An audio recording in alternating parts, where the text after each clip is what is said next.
The recruit lit a cigarette, blew out the tip on purpose, and then slowly stretched his hand out of the trench. An enemy sniper saw the flame. A bullet pierced through the recruit's palm, but his comrades ran over to congratulate him, because in war, being wounded meant you could go home. Many soldiers used this method to escape the army. To injure themselves, the veterans came up with all kinds of ways. Some sharpened bullets, loaded them into their guns, bit down on their belts, and pulled the trigger aimed at their own hands. The timid recruits chose to shoot each other in the palm.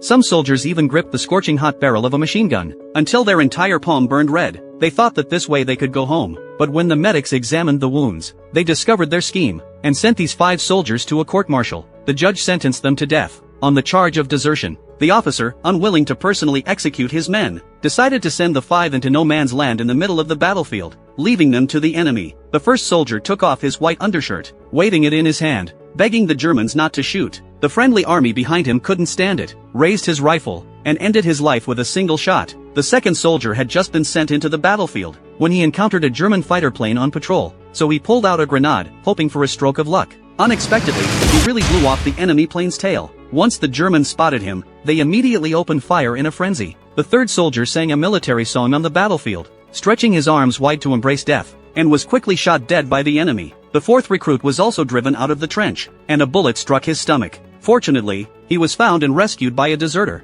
and taken to a field hospital. Suddenly, gunfire rang out outside, and German shells hit the hospital. The veteran was shocked to find a shell lodged in the roof of the hospital. A nurse accidentally touched the switch of the hydrogen blimp, and the blimp slowly floated toward the shell. Everyone was terrified, desperately trying to run outside, but the doors were locked. At the critical moment, the veteran quickly ran into the steel storage room, locked the door, and hid in a pile of rubber sheets. The blimp touched the shell, pushed the firing pin inside, the hydrogen ignited, and a massive explosion destroyed the entire hospital. The veteran narrowly survived.